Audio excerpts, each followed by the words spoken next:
Okay, so I'd like to spend a little bit of time here because I think this is an area where um, it causes pause for folks, and that messes up our whole theme of starting early and having a plan, right?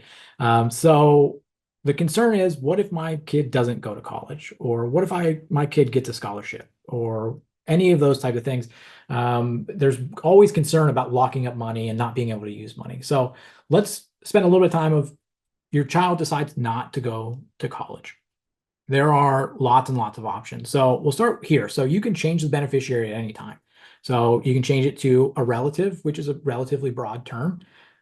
In fact, my younger sister, when she decided she wasn't going to pursue higher education, we actually moved the 529 to my wife and used that to help pay for pastry school as well. Just change the beneficiary. Super easy to do, a couple clicks of a button. But relative means siblings, cousins, nieces, nephews, parents, grandparents, lots of options there. So um, consider changing it to another family member who may need some assistance paying for higher education. Consider changing it to yourself. Go crazy. Lots of people are interested in different things. You can go to the community college, take a bunch of classes you're interested in. Maybe you're thinking about an encore career. This can help fund that. So there's lots of flexibility there. Um, you can also just take the money out. Nobody loves the term taxes and penalties. I get that. It's only on the growth, which hopefully if you started early is substantial, but it's not the worst thing in the world. You still have access to the money. You may have to pay Uncle Sam a little bit to get to it, but you can get to it. And then also, just like we talked about, the expanded list of qualified expenses, there are lots of ways to get creative for education expenses and lots more ways to use the money, like apprenticeship programs or trade schools, whatever it is. There's lots of options we're thinking about.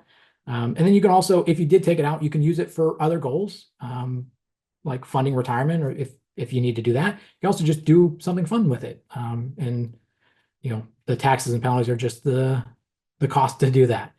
Um, there's also, I think, the thought of, what if my kid gets a scholarship? One, congratulations, that would be fantastic, right? There is an exception to this where you can take the equivalent amount of a scholarship out of a 529 account without penalty. You do still have to pay the taxes. Kind of a bummer that you still have to pay the taxes, but you don't have to pay the penalty. And you can take it out for the equivalent amount of the scholarship and use that money however you'd like. But because there is a wide list of qualified expenses, I would encourage you to see if you can get creative and use some of that money for things that scholarship may have not covered, such as maybe room and board, off-campus housing, um, technology, any of those types of things. You may be able to use it that way to avoid that tax implication as well. And the most exciting one, 529 to Roth contributions. So this is very, very new. And essentially what it means is, if there's money in a 529, there's lots of rules about this. We'll talk about kind of briefly, but you can use the 529 accounts to roll into a Roth IRA for the beneficiary. I'm sorry, it's not a rollover, it's a contribution. There are limits to that. But it can be a way that, hey, there's some extra money here, or they didn't go to college, or they got the scholarships, that you can use this money to help kind of jumpstart their retirement savings. And lots of rules, there's timelines involved with this, but if you've been keeping up at home, if you have a plan and start early, you'll be able to avoid all of that stuff, and your advisor can help you.